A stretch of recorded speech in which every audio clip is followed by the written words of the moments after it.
तो चलिए मिलते हैं हमारे मुख्य अतिथि जी से, श्री आनंद साधवानी सर।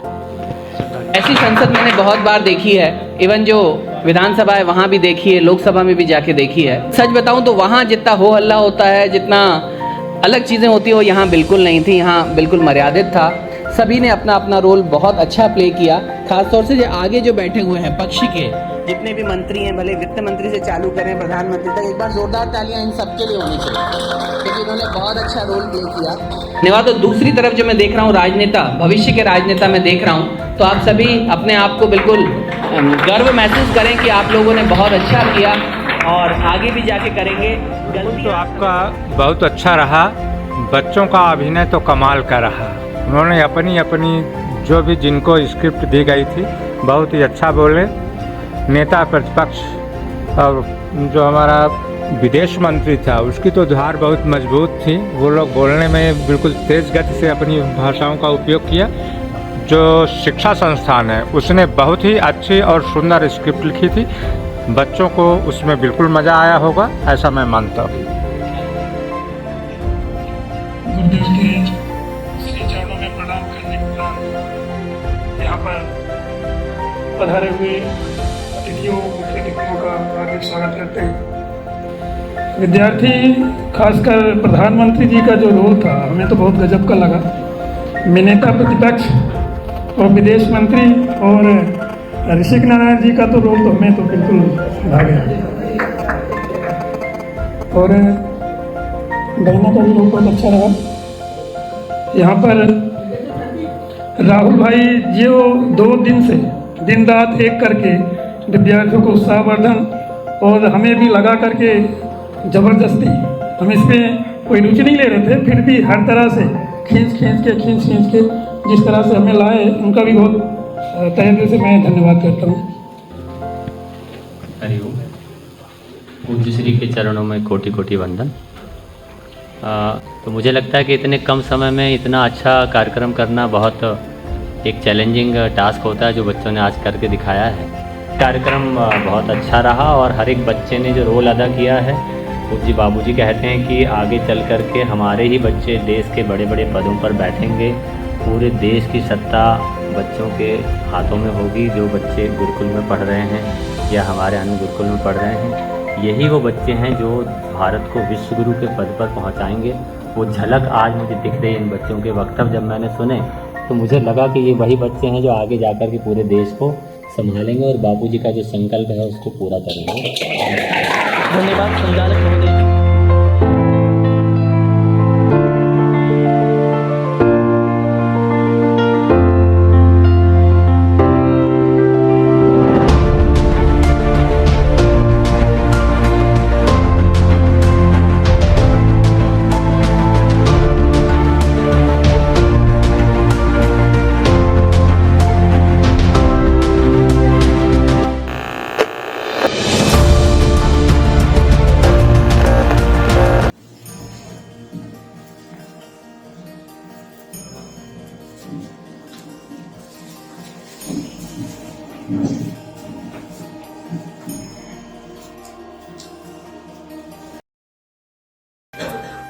सर्वे भवन्तु सुखिनः, सर्वे सन्तु निरामयाः, सर्वे भद्राणि पश्यन्तु मा कश्चित् दुर्भाग् भवेत्। इसी मंगल कामना के साथ इस बजट सत्र की शुरुआत करते हैं। मैं यह कामना करता हूं कि यह सत्र देश की सर्वांगीण विकास में सहायक सिद्ध होगा।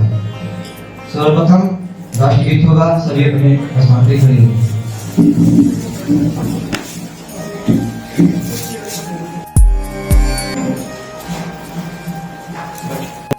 शपथ ग्रहण होगा। महासचिव जी से अनुरोध है कि वे नए सदस्यों का सदन से परिचय कराएं। जी अध्यक्ष जी, माननीय श्री सौरभ परेश जो कि अमरावती संसदीय क्षेत्र से निर्वाचित हुए हैं, अब शपथ ग्रहण या प्रतिज्ञा करेंगे।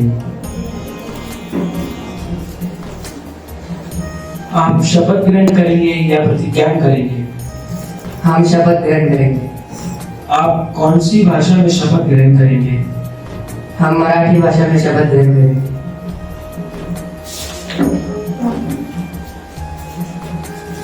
मी सौरभ गणेश लोकसभाचे सदस्य म्हणून निवडून आल्यावर देवाच्या नावाने शपथ घेतो की मी कायद्याने स्थापित केलेल्या भारतीय संविधानावर खरी श्रद्धा आणि निष्ठा ठेवेन, भारताचे सार्वभौमत्व आणि अखंडता टिकवून ठेवेन आणि मी ज्या कार्यालयात कर्तव्य करणार आहे ते कर्तव्यनिष्ठेने पार पाडेल.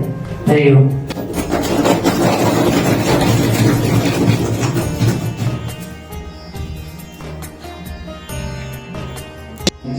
जो कि मेरठ संसदीय क्षेत्र से निर्वाचित हुए हैं. माननीय प्रधानमंत्री जी से अनुरोध है कि वे मंत्रिमंडल में आए नए मंत्रियों का सदन से करते रहें. जी अध्यक्ष जी, आपके माध्यम से मैं संसद को नए मंत्रियों का परिचय कराना चाहूंगा. अंश शुक्ला जनजाति कार्य मंत्री, रोहित पटेल संस्कृति मंत्री.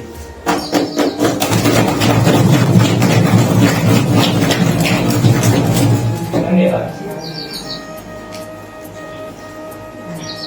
सम्मानीय सांसदगण, अब संसदीय कार्य संचालन नियमों के तहत प्रश्नकाल प्रारंभ किया जा रहा है. यहाँ आए सभी प्रश्नों में से तारांकित प्रश्नों को पूछा जा रहा है. प्रश्न क्रमांक 56 माननीय श्री रोहित यादव. मेरा प्रश्न शिक्षा मंत्री ऋषि नारायण जी से है कि जो आपने नई शिक्षा नीति लागू किया, पहले तो इसमें दो खामियां हैं. पहली तो पुरानी समझ और परंपराओं के बोझ से दबा हुआ है, और दूसरी भविष्य के जरूरतों की बातचीत तो करती है, पर शिक्षा पॉलिसी वहां तक पहुंच पाएगी, इसमें तो कुछ गोलमाल है. मेरा पहला पॉइंट यह है कि यह policy high regulated but poorly funded education model देती है, पर पॉलिसी मेकिंग का काम करेगी. ऐसे ही 4-5 डिपार्टमेंट और भी होंगे. ऐसे और डिपार्टमेंट हुए तो आपस में घचमच करेंगे. ऐसे में तो सारी एजेंसियां आपस में टकराती रहेंगी. पहली बात तो मैं माननीय सांसद जी से निवेदन करूंगा कि वह इसे न्यू एजुकेशन पॉलिसी की जगह नेशनल एजुकेशन पॉलिसी कहकर संबोधित करें. इसमें जो एम है न्यू नहीं, नेशनल. अध्यक्ष जी, इस पॉलिसी को बनाने में, इस पॉलिसी को तैयार करने में इतने लोगों ने सहयोग दिया होगा कि अगर गिरने बैठे तो शायद वर्ल्ड रिकॉर्ड हो जाएगा. 2014 से हम इस विषय पर काम कर रहे हैं. इस पे इतना ब्रेनस्टॉर्म हुआ है कि गांव के स्टूडेंट से, शहर के स्टूडेंट से, गांव के टीचर से, शहर के टीचर से लेकर जाने वाले साइकोलॉजिस्ट और टेक्नोलॉजिस्ट को इन्वॉल्व किए हैं. फिर चेंजेस की लिस्ट तैयार की गई. फिर मॉडर्न टेक्नोलॉजी को ध्यान में रखते हुए 15 से 20 लाख लोगों के बीच में इसे भेजा गया, और पॉजिटिव रिस्पांस आने पर इतनी लंबी प्रोसेस के बाद इस एजुकेशन पॉलिसी को हमने लागू किया. धन्यवाद अध्यक्ष जी. अध्यक्ष जी, मैं आपको ये बताना चाहूंगा कि सारे हिंदुस्तान में यह ढिंढोरा पीटा जा रहा है कि बीजेपी पार्टी ने एक आदिवासी को प्रेसिडेंट बना दिया है, और इसको एक चुनावी मुद्दा बनाया जा रहा है. मुझे सुनकर ताज्जुब हो रहा है कि आदिवासी को प्रेसिडेंट बना दिया है, आदिवासी को प्रेसिडेंट बना दिया है. अरे हमारे देश में एससी प्राइम मिनिस्टर हुए, हमारे देश में मुस्लिम प्रेसिडेंट हुए, पर किसी ने कभी जातिवाद को मुद्दा नहीं बनाया था. आदिवासी भाइयों को उनका हक देने की आवश्यकता है, दान देने की जरूरत नहीं है. आप क्या दिखाना चाह रहे हैं? आप हमारे आदिवासी भाइयों को दान कर रहे हैं. तो मेरा होम मिनिस्टर जी से ये प्रश्न है कि आपका तथा आपकी पार्टी का हमारे महामहिम को बार बार आदिवासी राष्ट्रपति कहकर संबोधित करने के पीछे क्या चुनावी मुद्दा है? क्या आप आदिवासियों को आगे बढ़ाना भी चाहते हैं या सिर्फ वोट बैंक की राजनीति करना चाहते हैं? बताइए, उत्तर दीजिए.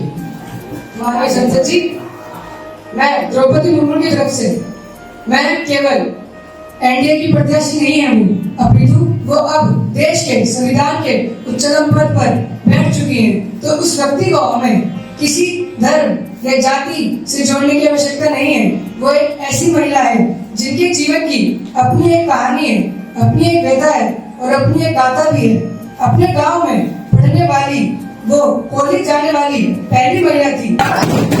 अध्यक्ष जी, हमारी सरकार यह बताए कि बार बार हमारी राष्ट्रपति जी को आदिवासी आदिवासी कहकर हमारी सरकार क्या बताना चाहती है? आज आजादी को पूरे 75 वर्ष बीत चुके हैं और हमारे संविधान को 72 वर्ष. फिर भी क्या ऊंच नीच का भेद मिट पाया है? फिर भी हम अगर दूर दराज के गांव में जाकर देखें तो आरक्षण नहीं बिकता, आरक्षण तो केवल शहरों के गलियारों में बिकता है।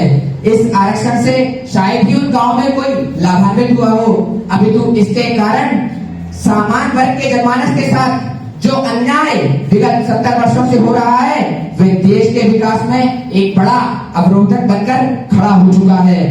व्यक्ति का चयन अब किसी आरक्षण पर नहीं, अपितु उसकी योग्यताओं के आधार पर होना चाहिए।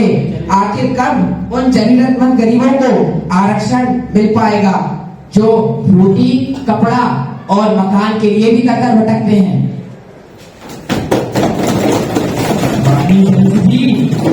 देश में आज भी आरक्षण बहस का बड़ा विषय बना हुआ है। यह बात तो आपकी बिल्कुल सत्य है, मगर जरा इतिहास पर भी तो नजर डालिए। आरक्षण की व्यवस्था 1960 में की गई थी। तब बाबा साहब अम्बेडकर जी ने कहा था कि यह आरक्षण केवल 10 साल के लिए लगाया जा रहा है, किंतु विगत सरकार द्वारा अपने फायदे के लिए तथा अपने लाभ के लिए इसे पुनः लागू किया गया। These dark-minded people, without thinking about the future consequences, just renew this law and again renew this law. But this was the need of the Dalits at that time. But this converted into a major reason of unemployment for the people who have skills and who want the jobs, who want the opportunities. But who is responsible for this? Only and only the Congress government, who does not rule the country but use the country. यह विषय मुद्दा बनाकर बहस करने का नहीं है। आप सेंसिटिव इश्यूज उठाकर देश की अखंडता को तोड़ना चाहते हैं।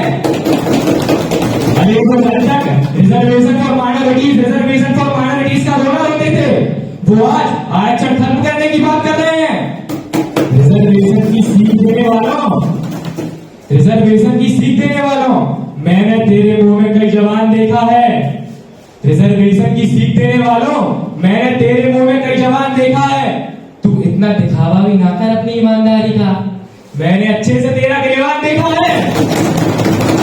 अरे हर बात की तरफ फिर से बातों को घुमा रहे हैं, हिंदू मुस्लिम धर्म पर देश को नचा रहे हैं। हमने तो बात रखी है लोगों की कहानी की। जी महोदय जी, हमने तो बात रखी है लोगों की कहानी की, ये तो फिर बात ही को अपना रहे हैं। बात रिजर्वेशन पर चालू करी, अब हार रहे हैं तो हिंदू मुस्लिम ला रहे हैं। खुद को सेकुलर कहकर मंदिर तोड़वाए, ना जाने 100 शासित राज्यों में कितने धर्म परिवर्तन करवाए। अगर हम अपनी संस्कृति को बचाने के लिए कुछ कार्य करें तो विवाद होगा रहे हैं। चली रही है, मेरी सुन लीजिए। देश में नफरत की राजनीति का बोलबाला है। अरे देश में नफरत की राजनीति का बोलबाला है, आम लोगों का निकल चुका दिवाला है। सोने की दुकानों पर लोहे का ताला है। अल्पसंख्यक हर रोज डर के माहौल में रहते हैं। सरकार जी बता दीजिए, क्या इन्हें ही अच्छे दिन कहते हैं? अरे आगे कुछ नहीं है। काले धन के बारे में कुछ लिखता हूँ तो कलम रुक जाती है। काले धन के बारे में कुछ लिखता हूँ तो कलम रुक जाती है। अमीरों के लिए बनाई नीतियाँ लिखता हूँ तो कलम सूख जाती है। आपका हर वादा जुमला लगता, आपका हर वादा जुमला निकला।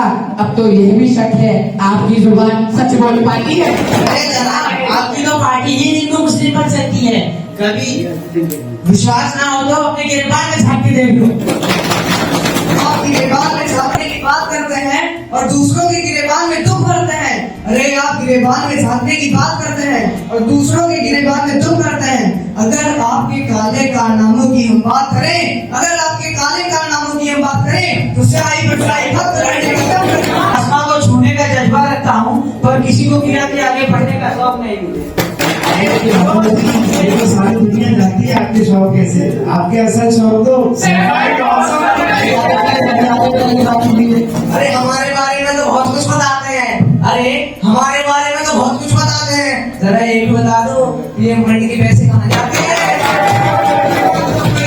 जब अपने स्विस बैंक के खातों का हिसाब लेते,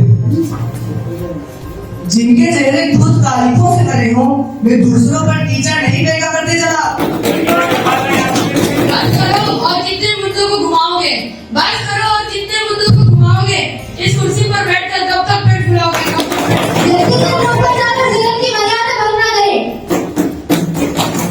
अच्छा तुम ये बता दीजिए, मर्यादा सब कहा गई थी जब हम पिछली सभा में राहुल गांधी जी को बापू नहीं